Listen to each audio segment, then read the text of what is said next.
Day, and we talked a little bit backstage here, so we forgot to look at the time. And Yep. this is somewhat of an unplanned stream, so I'm happy that so many of you have joined us already for this stream. I've got two guys with me. You know this guy, LB4FH Kjetil, or Bob, as he calls himself, and somewhere down here is LB5JJ Bob, or Bård, as his Norwegian name is. Thank you. So we have Bob and Bob today. Welcome. Thank you. And I'm not bored. So we're going to talk a little bit because LB5JJ, you dubbed what we're doing the Great Norwegian Kilo Race. And to explain, we're all chasing Norway's first Kilo Award in POTA. And as I can see at the moment, I'm trailing a little bit behind. But what was the thought about calling it the Great Norwegian Kilo Race there, Bob? Or yeah, we can use either one. It doesn't matter. I'm not really a competing sort of person. I don't really care to compete with anyone but myself. But I sort of got triggered by this kilo thing. You and I started. I think that was my first proper POTA activation with on in the park. You had a video there about 2 months ago, maybe. And yeah. I sort of got triggered. I thought, yeah, maybe I could do this. And I've been mostly doing digital activations for summits and other outside activities. So I decided to do Parks on the Air only sideband, only phone, and try and see if I can get the Kilo Award for that on the local mountain here. It takes me about 7 minutes to walk up there, so it's not really a long trek. No, that's even closer than me. And how about you introduce yourself, because you're new to this channel, and differ from me and that other guy here. You're not on YouTube, but you got a blog. You're kind of old school there. Yeah, I don't know. To me, blog is not old school. That's newfangled stuff for me. I'm really old. But I'm new at ham radio. I got my license, I think, about a year ago now, pretty much. Yeah, it's been sort of a revelation for me. I get to go outside. I get to play radio. I get to do healthy things, which is new for someone working in computers and used to sitting indoors pretty much 24/7. So yeah, that's my reason for I think getting hooked on this thing. Yeah, and the Parks on the Air is something that kind of hooks you straight away, because there's a lot of gamification to Parks on the Air. And you're at 851, and you just recently started Parks on the Air. What's your strategy on getting that far ahead? Any chance I get, I climb up on that local hilltop, which is a park. Sit down, call CQ till I'm out of battery or out of voice. That's nothing more complex than that. Just sitting down, calling CQ. Don't matter if the bands are dead. Just sit down, call CQ. Someone's going to answer sooner or later. Yeah. Are you using QRP for that? No. No, I'm not. I have a QRP radio, an FT817, which I think is a fantastically cool radio to bring. But it takes too much time. It takes too much time sometimes to get many contacts on only 5 watts. So I'm doing a full 100 watts on the FT891. I think that's it's a bit faster. It is. There is quite a difference compared to the other guys here, but apparently using 100 watts works. And LB4, I'll call you by your call sign today, since the names are pretty similar. LB4FH, what is your strategy to also being ahead of me?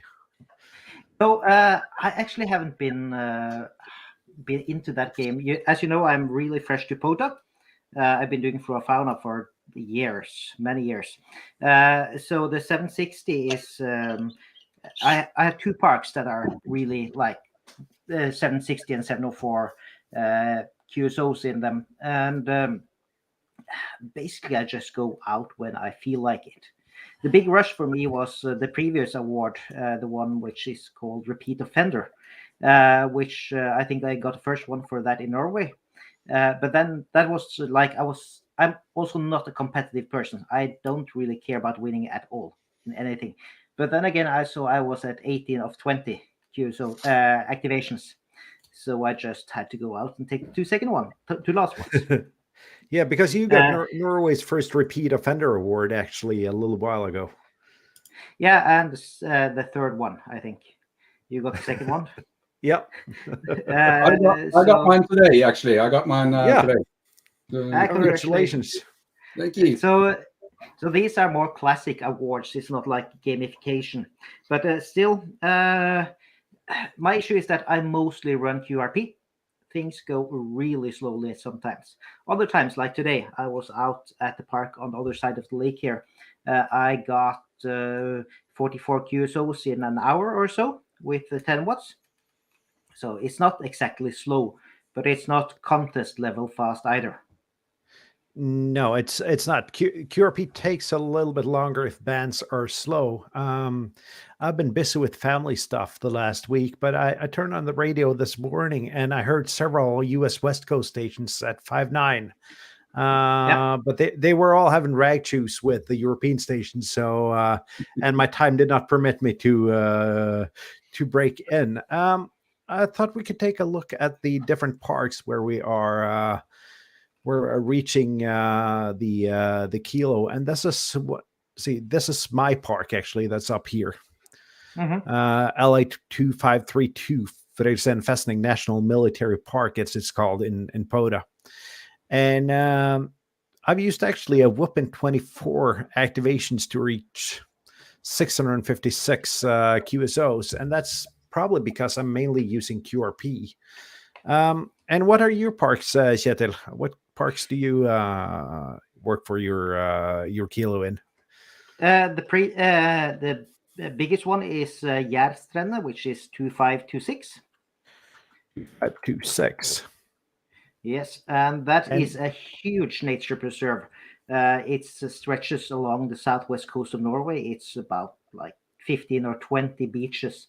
So there's a lot of variation there.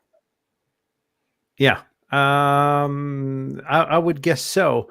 But having 760 QSOs, though, that's good. And you've used pretty much the same number of activations as I have.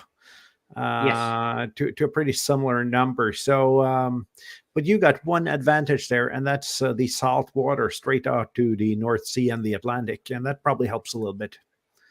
It does, but it also means that there's a lot of times I can't activate. We have severe storms, we have hurricanes. I did one activation earlier this year with 30 meter per second wind. Antenna just tied to the ground, just flat on the ground. So this is hard on the equipment, it's hard on me, and there are sometimes I simply can't go out. And in your part of the country, you probably don't have that issue. No, we don't. We don't have those kind of winds actually.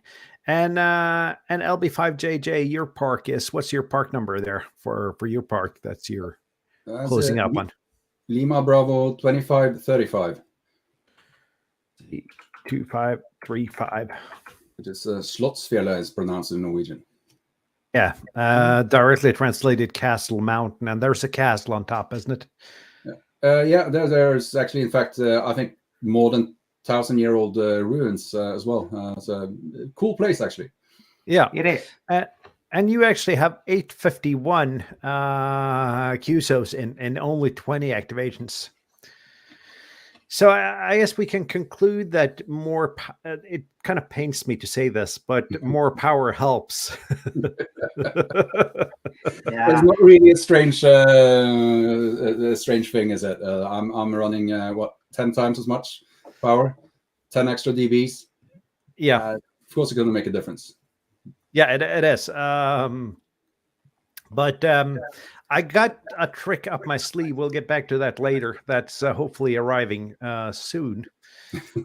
Just to try to be a little bit more competitive, because I've been out on let's see if I can bring up my stats here and take a look at those, because I've been out at a lot of activations last couple of weeks, which has been really, really slow. Yeah. I will be cheating tomorrow. I'll be cheating tomorrow because now that I can have the boat on the lake, I can access the park from a different way, from Malfjell, the closest one here. So I'll be bringing my 100 whiskey rig out there. I am considering tenting. Just huge solar panel and just run until I get whatever QSOs I need. And that's actually this is not fair. I have to work tomorrow. I have to work tomorrow. Yeah. Let me see if I can get my see how I can get my stats here. Does that help? Go to the menu on the top right. Yeah, my activations. Okay, we got it here. So let's bring that back up. And Ginter's here. Welcome. Tobias Labcat's here. Andy's here. And I guess those are the three people that have made themselves noticeably in the chat. But feel free to ask your Parks on the Air questions in the chat, and we'll try to answer them as good as possible, or if you have any other comments. But I'm going to make this a little bit bigger. Yeah, we can read it. So let's see, 26. That's pretty decent for QRP. But that was 100 watts though. Then we have 12, 17, 23, and you can see the majority of those are Digimode contacts. I've got one here with 3 QSOs, so it's going slow. Whereas if we look back to my first activations at that park, I kind of had a little bit better numbers, and I did have a trick up my sleeve for those. I had an amplifier, which I later on sold because I figured QRP would work just as well. And before we get further on with that, I got a question here from Jeff. Any specific bands that work the best? What are your experience on that? Let's start with you, Bård, LB5JJ. Yeah, I only bring an antenna for 20 meters. I'm too lazy to bring a tuner.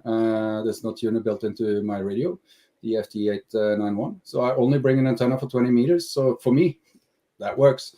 There's been days where I wished I could switch bands, for sure. But I've always got what I needed. There's one case where I've logged one QSO, but that was because I had a wrong date on the log. So I've managed to save all my attempted activations with the single band antenna. Works for me. I think 20 is a good compromise. If you maybe even the best compromise if you're only going to bring antenna for one band. So yeah, that works for me. Kjetil, I think you have other solutions. So yeah, I'm using an end-fed antenna, which works on most bands basically. But if I look at my POTA stats at the moment, I have 2,030 QSOs on 40 and 1,966 on 20. So it's pretty well distributed. And then just a few hundreds on the other bands.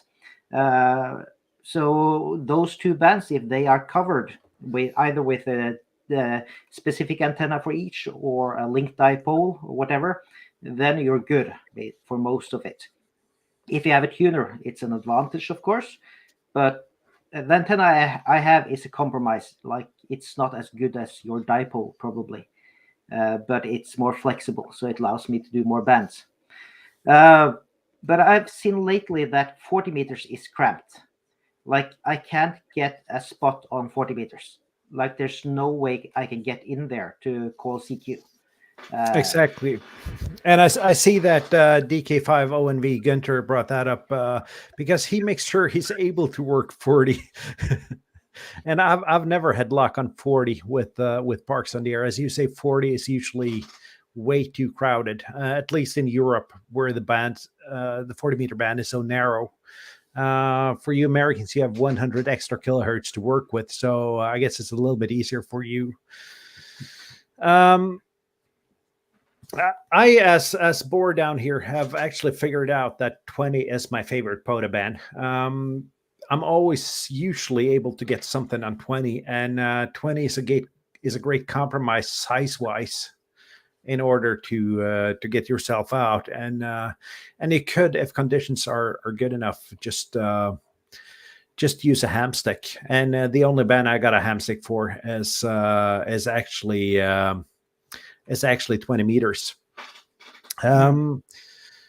And I see that Tobias Labcat comments that he just found that the forest near his home has the number DA06465 never activated.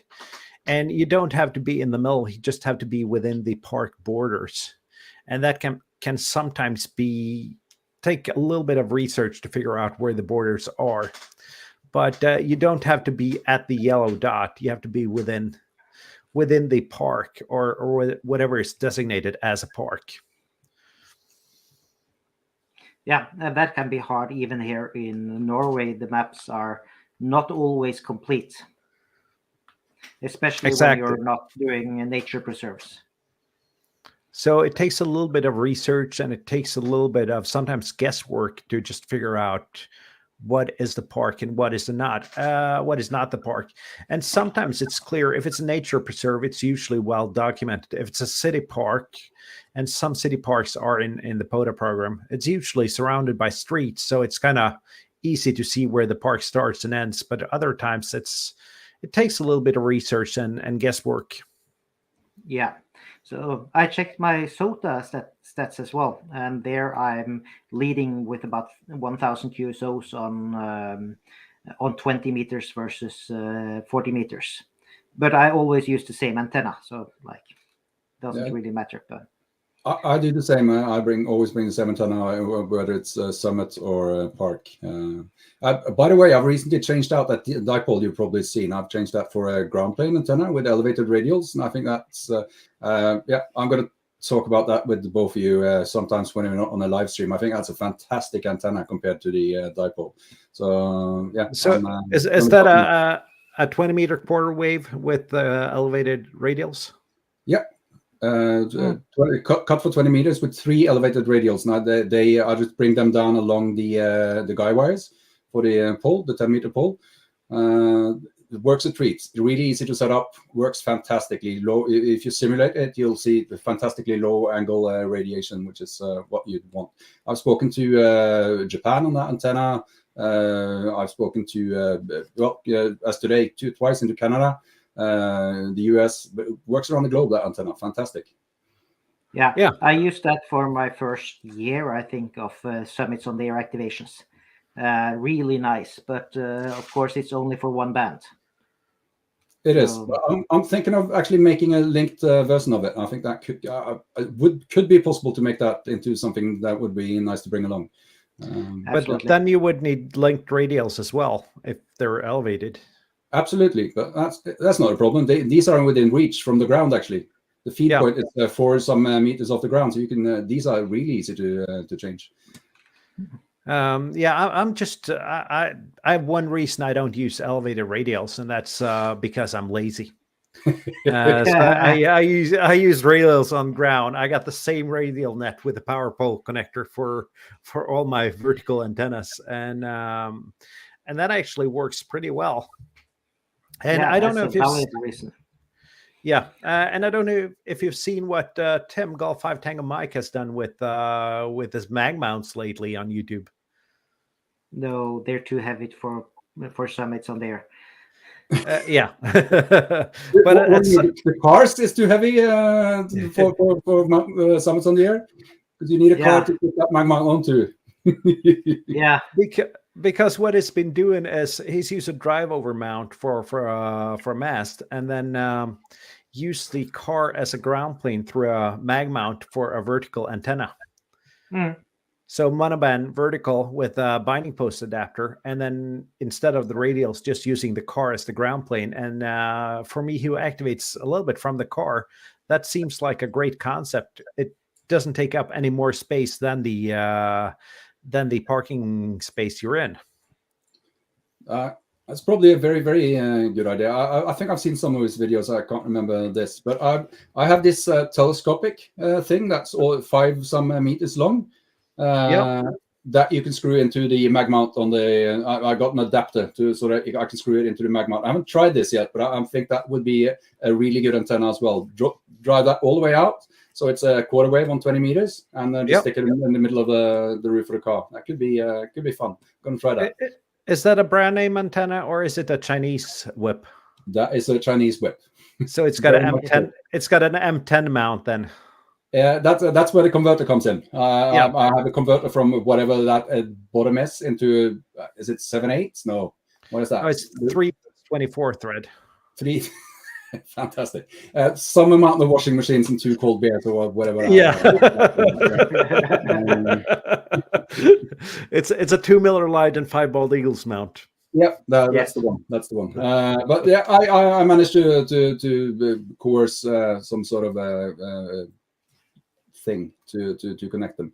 So that's one of the things I'm looking forward to try. The only reason I haven't done it is that normally when I go for a drive, I have all my antennas in the car already, but I don't bring my analyzer, so I haven't had the opportunity to tune it with a proper analyzer. So that's a one thing to do once I finish the Great Norwegian Kilo Race. Yeah, I've been using one of those whips for a long while. I've been using the MFJ 1979, and it works fantastically using that on top of your car. Except that most of, at least the antennas I tried one of these Chinese whips, and that, well, I didn't try it because it broke the moment I tried to extend it the first time. So I never got around to try it. Then I bought an MFJ 1979, and that worked like a charm until that broke as well. And that's probably my biggest caveat with those antennas. They're not well enough built compared to how good they are actually. They don't stand a lot of abuse, and the way I operate my antennas take a lot of abuse. Yeah. I had one of those for 2 meters, and that of course snapped on a SOTA activation. It was an amazing antenna, especially if you put a pigtail on it. But it once they break, they're broken. Like there's no way to fix them. No way of fixing it. I'm just saying that Jeff's got a comment here. If you have ground-mounted radials, the length is not usually critical, and it's not. And that's why I use ground-mounted radials, because I could use the same radial net for all my verticals. and I use, actually, I got 8 5-meter long SOTA beams wire radials, all connected to a single power pole. And then I have power poles on all my balance and binding post adapters. So it just clicks into it. And that works really, really, really well. Yeah, there was a nice discussion on the Norwegian ham radio Discord a while back about the radials for end-fed antennas or counterweights, and I have never seen anyone mention that you should have them, but I did try it, and it did remove all of the RFI issues I had on the X6100 while running 17, 15, and 12 meters. Like at sometimes it had issues like with RFI while you were doing FT8, or any Digimode, and they just disappeared. Yeah, there is usually 2 ways of fixing that with an end-fed half wave. It's either using some kind of radial system or using a choke. And I've never used a choke until recently, where I suddenly did Digimodes on POTA with the end-fed half wave, and I just had to put the choke in. I couldn't make a single QSO without the choke. So there is some common mode currents in the coax with the end-fed half wave. So what you could do as well is using a longer piece of coax, but then you'll get the loss when you're using QRP. So you have to have some way of mitigating that issue. And for me, it's a choke. It's easier than radials for the end-fed half wave. Yeah, and coax is heavy. Yeah. I have talking about QRP. I have it's called the Hermes Lite 2. It's you've probably heard of it. Yeah. I have an idea to have a portable rig where I actually bring that along and just stick it on the top of the mast at the feed point of the antenna, and just a network cable coming back down from there. That should be easy to carry. Yeah. Haven't tried it yet, but that's one of my long list of plans. It's on there somewhere. And how big is that? How big is that radio? Bald eagles, washing machines. I don't know. It's something like this, maybe. Yeah. About this size. Yeah. So About the size of two phones. Yeah, something like that. It's a nice device. It's 5 watts, so it's not really what I'm used to. But I think you can do lots of the things with the 5 watts. You just need a lot more patience. Yeah, and what you could do is, and that brings us to my latest trick on how to get a little bit more luck with POTA. I'm just gonna figure out how eBay works. I'm gonna, let's see here if I can get the. There we go. Let's see here. And if we do like this, I got one of these on the way for adding a little bit more power to my my POTA. And as far as I've seen on YouTube, some people like this amplifier and some don't. So we'll see how good it is. But I sold my last amp, bought a transverter, didn't use it for 3 months, and sold that and bought the amplifier instead. And I see that Andy comments at 5.8 meters as 5/8. And what band would that be a 5/8 wave on? That should be simple calculation for an American. Yeah. we're used to if you mix metric and fractions, it's kind of yeah, it tends to smash down into planets really fast. But I guess Andy can answer that though, and I'm sorry, it should be a 5/8 on 20, and yeah, that should probably be correct. Because 5/8 is a little bit more than a half. So, but on a 5/8, you need some kind of matching network, don't you? I've never tried a 5/8 antenna actually. I think you do, yes. Yeah, because a 5/8 antenna does not present 50 ohms at the feed point, as far as I understand. And I know Colin MM0 OPX has done a couple of videos on 5/8 antennas.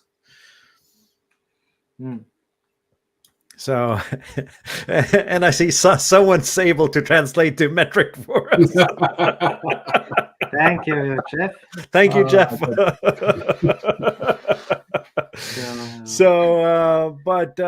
yeah. When will this one arrive? I've heard great things. When does it arrive? Yeah. Let's see here. Let's click back. It's I'm gonna just find my order here and share that tab instead. There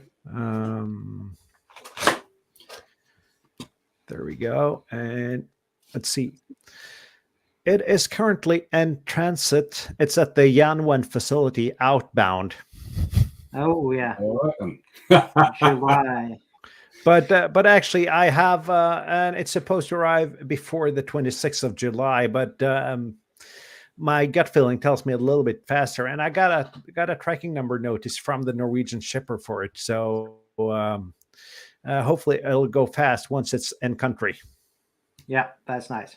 Oh, I got. I still got my old 100 whiskey rig, the Kenwood TS480. So I'll be using that for tomorrow. So I do have high power. I'm just too lazy to carry around heavy batteries. Yeah.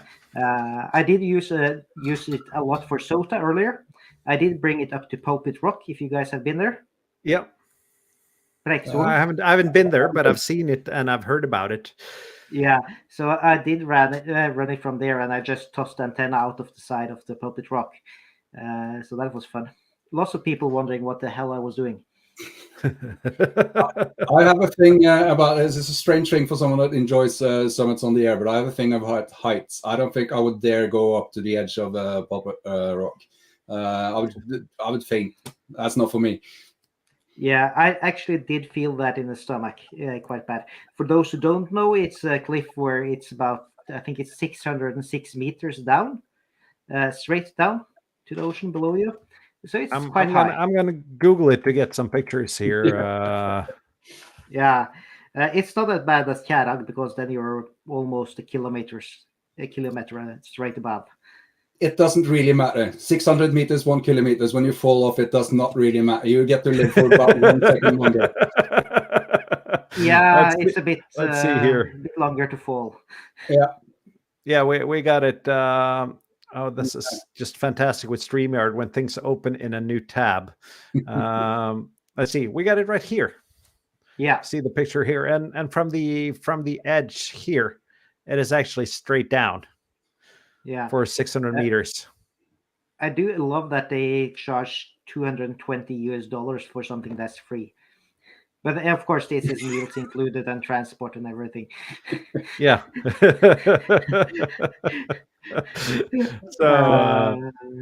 But yeah, it does look like that, and it's simply stunning. It's a SOTA summit. It's not the Parks on the Air reference or Flora Fauna reference. It's just SOTA, and that rock is not the SOTA. You have to climb another mountain next to it. So you don't get to climb a mountain next to it and standing on the edge of that thing. That is just looking at that picture, it makes me queasy. That's not for me. And I see that Tobias Labcat here says that he maybe has to add a 7-meter pole to his portable set. And yes, 7 meters is actually a great length for that. And it's usually compact and lightweight enough. The SOTA beams pole I have is configured to be 7.5 meters tall or something like that, because the outer links are too thin anyways. Yeah. My go-to mast for not the hiking type of activations is the 10-meter DX commander pole, because the top sections are actually stiff enough to hoist an antenna on. Yeah, I think mine was 12, I think, 12 meters, but still, it's in the car always for that kind of things. And I see that Tobias here says you can dangle your vertical down that cliff, and you have, haven't you? Yes, I did. It sucked because basically, it's moving in the wind a lot. So the SVR was changing all the time, and you are just straight down close to a mountain. So it's the same as just putting it on the ground, flat on the ground. Like it's just a vertical mountain instead of a horizontal one. Yeah. So if you had a long pole sticking it out there, then that would be okay. But then again, you got to mount that pole sticking vertically out for 7, 8, 9, 10 meters. Yeah, just sit on it.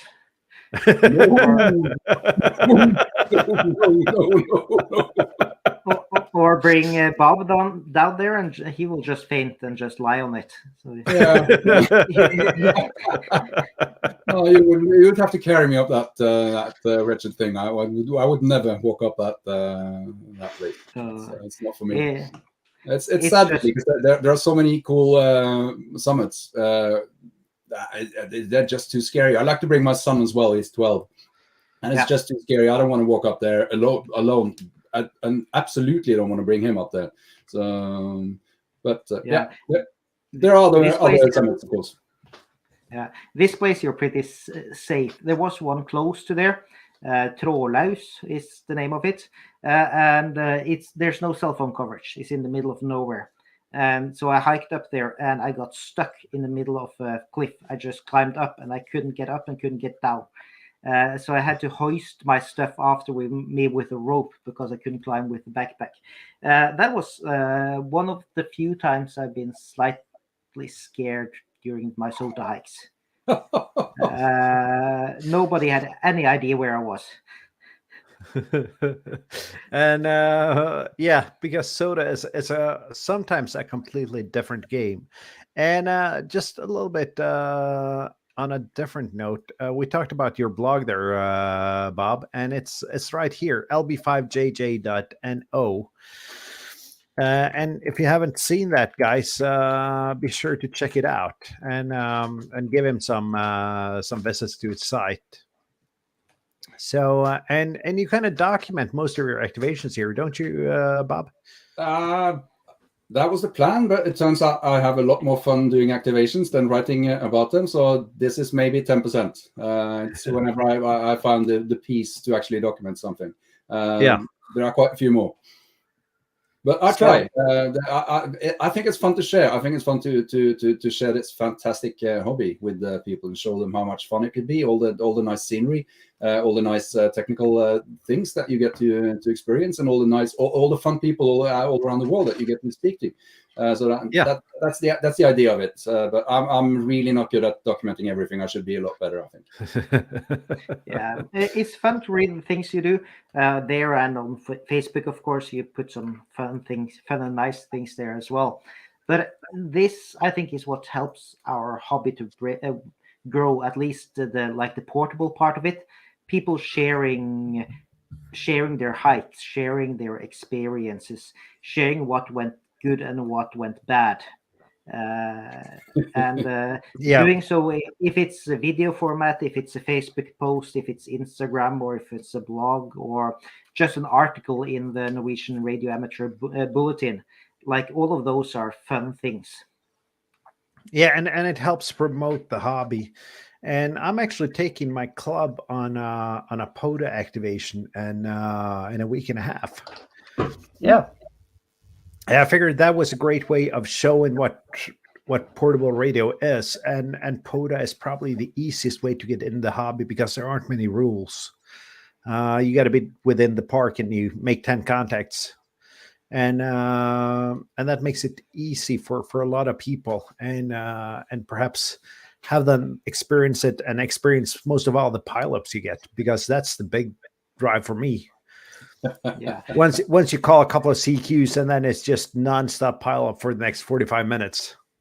Then you really should do more summits, because on summits that's just crazy. I've been on summits doing 2 CQs and having a packed 30 minutes back to back. Foxtrot 4, Whiskey Bravo November. Yes, absolutely. Yeah. So I think it's on a summit. I think it's much more likely to get at least that's my experience. You're much more likely to get a pile up than in a park, especially in a park where you've activated many times. Yeah. I gotta agree with you there. And especially if you're doing parks on the air. If you're doing flora fauna, pile up is much more likely. You get a lot more QSOs for now. But flora fauna parks on the air has increased a lot over the last year. I've seen a lot more activity spots and everything, and I do think that it will take over. And that's basically because of the 2 things: simpler rules.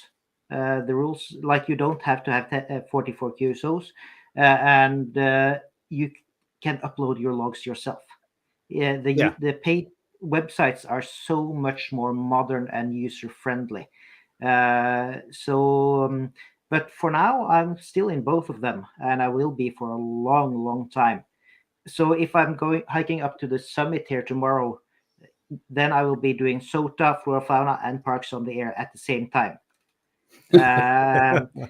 I first time I did that here, was close to 100 QSOs. But then I was also using CPU when you're actually doing 3 programs. You don't have time for that. Oh, okay. So you just spot yourself, you pile up again, and you're at it after the races. Yeah.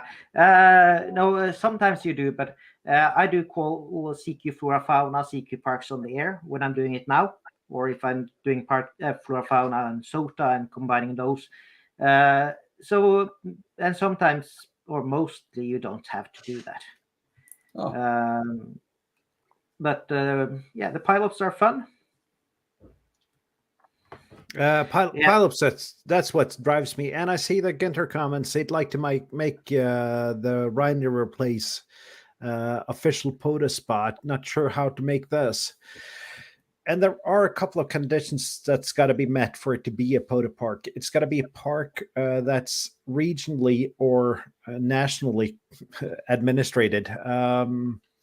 So it's got to be for you in Germany. It's got to be either a federal piece of land or a state piece of land. And there are a couple of more things. But my best piece of advice is send an email to the German POTA coordinator, and they'll help you. Yeah, that's the easiest way, and that's the way I've added a couple of things.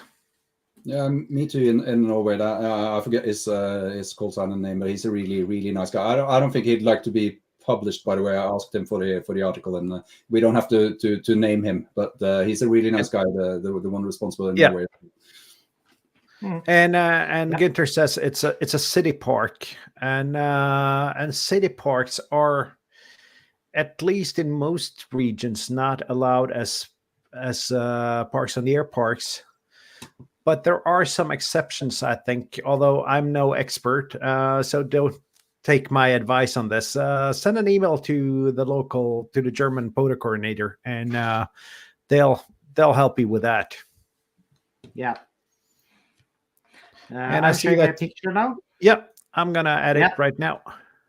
Yeah, and that's a comment for Jeff Kilo Sierra Zero Juliet Delta, who says you don't have to be afraid of heights either for parks on the air. That's a parks on the air reference. That is 1,000 meters or 3,000 feet straight down. So yes. Of course, you don't have to be on the edge, but who wouldn't be? Madness. This is madness. Yeah.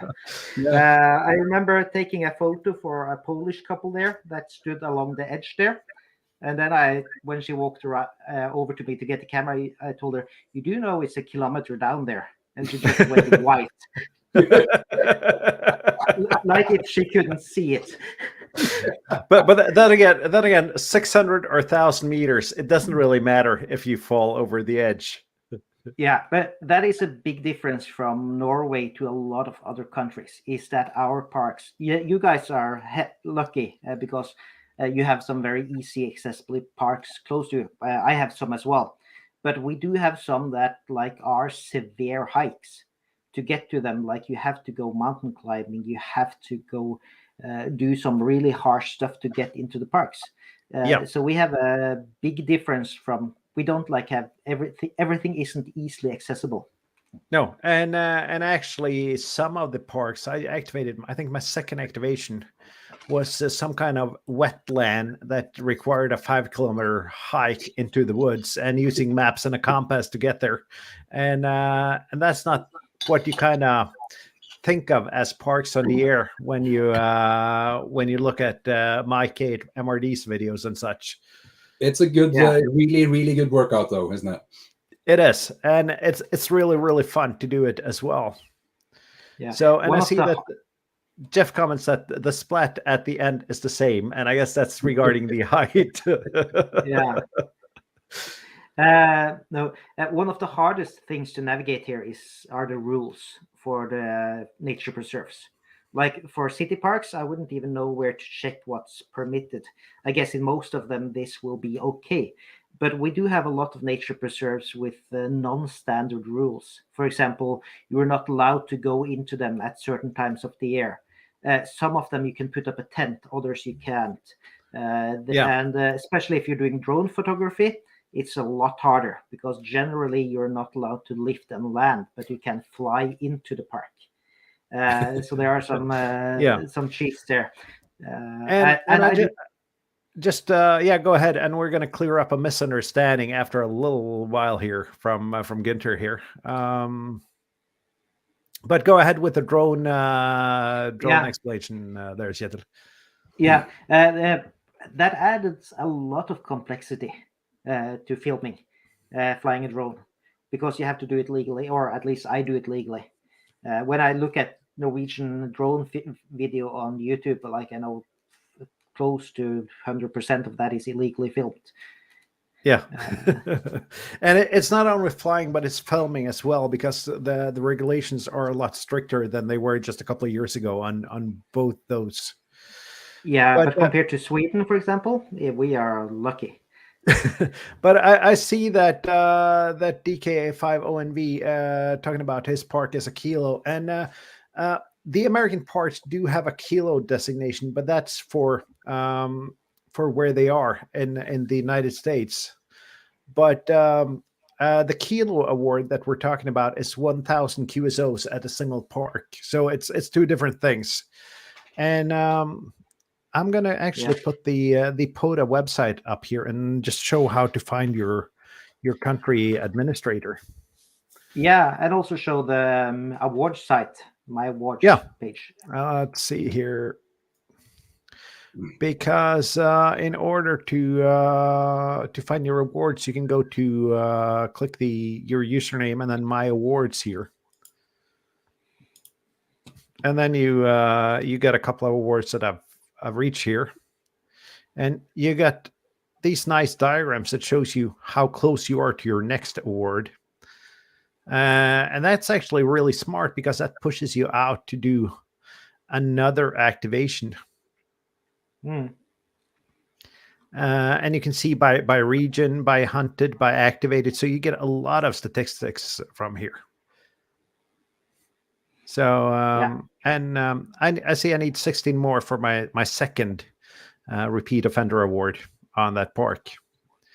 But let's see where we can find the country administrators here. It should be somewhere down here. I'm not sure that's on POTA.app. I think that might be on parksontheair.com. Yeah, it probably is. Let's. If not, you'll find it under rules and documentation that links to that page. Yeah. Let's see here. Program administrators in the middle of the page. Middle of the page on top here? No, middle, as in there. Country. This one, country administrators. Yeah. Let's see here. Search. Germany. And that's DK9CA. And there's no way of clicking on it, but I guess that makes it a little bit closer to finding his contact information, though. He's going to be so happy to be inundated by requests for new parks, I'm sure. But I do know that, and actually, it's probably Martin up in North Germany. That's the administrator. But there you go, Ginter. There you got the information. Yeah. And go ahead. Yeah, it's interesting how the different programs are so different in other countries. Like in Sweden, there's very, very little parks on the air, as you've seen. I'm sharing another page now. If you, I'm gonna add it show here. that. Yep. And this is a map of the flora fauna references in Sweden. Wow. They have close to 10,000, and the numbering system is only 4 digits. And that should actually, most of those should be eligible for being a POTA location as well, I would guess. All of them, because all of these are nature preserves. So so if you then go clear this and we go to Norway instead, you can see we have a lot fewer. I think we have 600 or so. So POTA, again, if we go to the POTA map, just go up to the menu here and go to map. That will show you like the summits close to you. The POTA references. Yeah. And here you can see like Norway has a lot of them. We have 2,400 or so. That map's kind of slow to update though if you zoom out far. Yeah, I've noticed. But Sweden has only a few, like very, very few. Yeah. And the two of them are actually close to me, though. So I've activated That one, one. and yeah, that one. I've activated that one.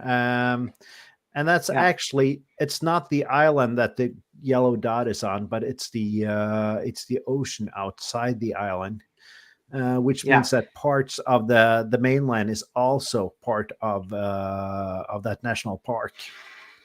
Yeah, fun part here is Saltø here is a nature preserve. So when I did the POTA activation out here, then I did the flora fauna activation of that one as well. So like I guess Sweden will not come after because it's so popular over there. But for us, it would be great to have all of the references. Yeah, and I actually I sent a couple of emails with the Swedish POTA administrator because as far as I know, I did the first POTA activation in Sweden. Yeah, nice. And he saw my spot. It was me and SA6TIG. We did the joint activation, and he saw our spot, and he was just so happy on air that we activated. Yeah, I still think we should add the Lima Mike region for Parks on the Air and others. That would be Jämtland and Härjedalen. Where you could, of course, because they're Norwegian territories. Do the Swedes agree that they're Norwegian territories, or is that just your opinion? I mean, there was a peace treaty a couple of hundred years ago that kind of regulated that, and But then again, if we change that, I wouldn't live in a border area anymore because parts of Sweden down here were also. But then again, parts of central and west coast Norway were Swedish also after that peace treaty. Yeah. So lots of fun history, but still, it's fun to be able to go over there and activate. Same when I went down to Germany last time. I didn't get any QSOs, but the previous time before that, I did both flora fauna and summits on the air. So that was fun. And I'm just going to take a look. I'm on Google Maps here to see that Wiesbaden Yacht Club that Ginter is talking about. Let's put that up on air and see what it looks like. I in fact had 2 maritime mobile stations calling in for my activation today. So I think that's the first time I've ever had a maritime mobile. So, that's fun. Yeah, that is fun. I hadn't had an aviation mobile once on my activation. And he started with Kilo India 6, and I thought California, and then he added aviation mobile afterwards. But it was still great. He was he was on a NATO tanker over Eastern England, but. It was still fun. And it's always fun with those aviation mobile because you can hear on the way they talk that they're pilots. Yeah. We have in my local club we have a pilot, and I've spoken to him a couple of times when he's up in a small. He's an instructor. I've spoken to him a couple of times when he's up in the air and training students. That's it's fun. On 2 meters, no less. Yeah. And let's see here. We had a comment from Ginter here, and I'm sorry that I'm blocking you from the window here, Bård. Sorry, the next one here. Down left-hand corner. I'm even blocking you even more now. Left-hand corner from the harbor basin is a great place for what could be POTA, and I guess it's this area here. And I'm actually impressed that the Germans are so well organized that they got a yacht club by a river. You're impressed that Germans are organized? No, I'm impressed that they're so organized that they have a yacht club inland by a river. Oh, right. It's not even a lake; it's a river. But it's not a small river. Like there were huge ships going up there. So he says more left. So I'm gonna see what more left is. Yeah. So. I know that at least in my city, there's or neighbor city, there is a city park that's a park reference. Yeah. So I guess it's up to the local or the national coordinator, basically, to make the rules. It is, but I also heard on some of the many ham radio podcasts that I listen to, I can't really remember which one it was, but that Canada is losing a lot of parks because they were city parks from the POTA program. Yeah. So I'm not sure if there's a loophole there or whatever's happening, but I mean, the worst you'll get, Gunter, is a no. So I would just go ahead and send an email and figure things out from there.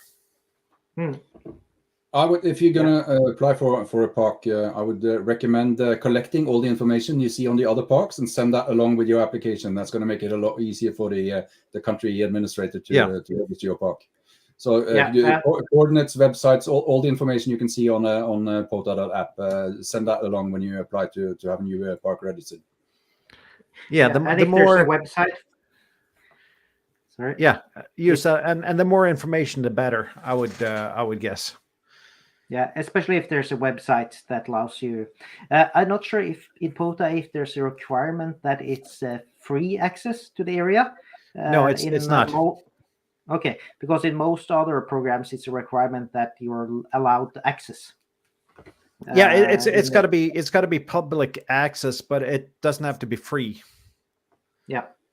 So because I mean, most American state and national parks actually have an entrance fee.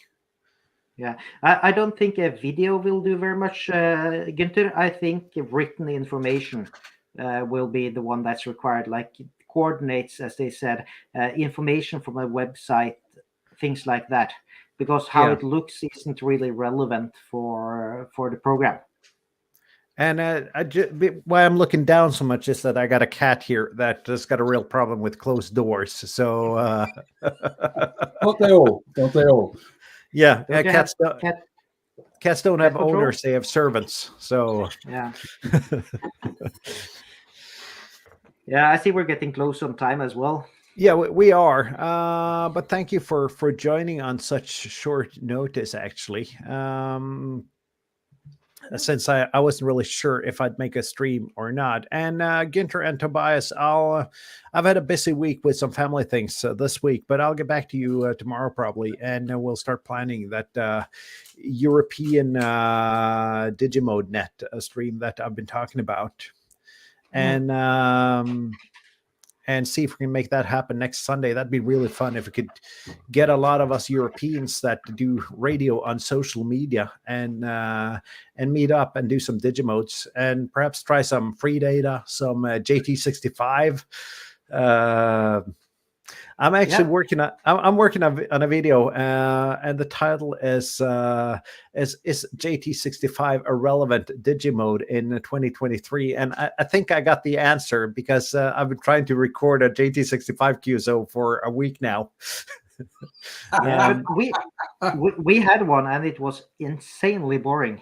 Yeah, we had one, and I actually got what I would classify in JT65 as a pileup. I got 2 stations getting back to my CQ. It was you and one British guy, and I figured, okay, this is pretty fun. Someone actually gets back to you on this mode, and I've been trying for a week to replicate that just to get some video of it. But so I'm not sure if I'm. If I get a QSO, I'll make the video, but the conclusion is pretty set. I think that the thing with JT65 is it's even more or even better with conditions extremely marginal, isn't it? I think they use that for moonbound and things. Yeah, so, moonbounds and meteor scatter and all that, but it is so slow. I mean, it takes a minute on what the FT8 uses 15 seconds for, or FT4 uses 7.5 seconds for. So, Gunter's probably not gonna join us on the Digimode Net stream. I can see that. Yeah, he can do CW. I can't do CW, and I don't have a key anymore because another ham asked if I wanted to borrow a video camera and if he could borrow my my venture paddles, and I figured that was a good trade. Yeah, I think I could set up a CW decoder and encoder, so yeah, that could work. Have you found a decoder that does a decent job? I find it amazing. We have things like Chat GPT that can fool people into thinking it's a real person, but we can't do a proper CW decoder. Yeah, that's amazing. I've never seen one that does a decent job. Never. No, me neither. And I've tried many because I really wanted to get into that. I think it's a fantastic mode. Sans the fact that you actually have to learn to decode it, which is really hard. Yeah.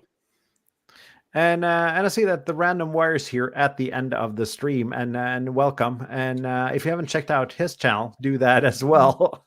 So, yeah. But we're getting actually we're past the hour mark. So, what's going on in your channel there, Kjetil? You have any videos lined up? Yes, I have. I've been filming a bit the last few days, testing a new camera, also some drone shots and stuff like that. So this week it will probably be POTA, fauna, SOTA videos, and maybe one with a lot of activations in it. Yeah, and you actually tried landing your drone in a boat the other day. Do you want to tell us about that? That's finger. I actually had to wash the boat because the propellers are really sharp. They move fast and they splatter blood everywhere. But the issue was that the boat doesn't stay still, even if you stop the motor. Like it's windy, there's currents and everything. So, and the drone doesn't track the boat, so I just had to snag it out of the air.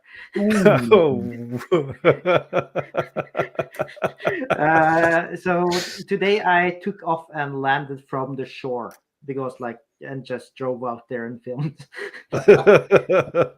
Sounds like I've actually tried landing a drone on a car before, and that didn't go too well either. Yeah. But I had some good feedback on the Evara WinLink over PMR video. I mean that is just so awesome that you did that with Vox and everything and using two radios.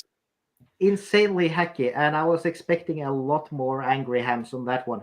But still, it's fun, and it's playing around with just junk you have lying around. That's the hobby. Yeah, it is. And in Germany, you need a drone license before you can fly a drone. And for all practical reasons, you need that in Norway as well. Yeah, and I have one. Yeah, it's an online test, though. Andy comments that Ham Radio Deluxe has a CW decoder. Yeah, it does.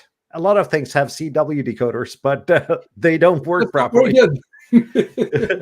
And you Bob Bård, what's going on? I was going to say on your blog, but what are your activation plans in the near future? It's your fault you got me hooked on this Kilo one, so it's basically all I do. I go to work and I climb up on my little hilltop, which is the park, Slottsfjellet Park, and I do parks on the air. Yeah, and I see we lost Kjetil here, so let's see if he comes back. He actually lost his camera, but if not, we're about to end. So you're chasing the kilo, and I can see now from your contacts that I don't have a chance to be able to. Let's see, we got him back. Oh yeah, the camera was supposed to be charging while used as a web camera. Apparently not. I've been there before. So yeah. But getting your Kilo award, I got to do some serious work. I hope my amplifier shows up pretty soon, and I hope the band conditions turn better than they've been for the last month or so. And let's see what I can do. I got a couple of dates off this coming week, so hopefully I'll get there. But I got a feeling that someone's going to beat me to it anyway. You're still in the race. Definitely still in the race. I gotta work. Coming 2 days, I gotta work. Kjetil, of course, has the edge there with his vacation, but I think it's still an open race.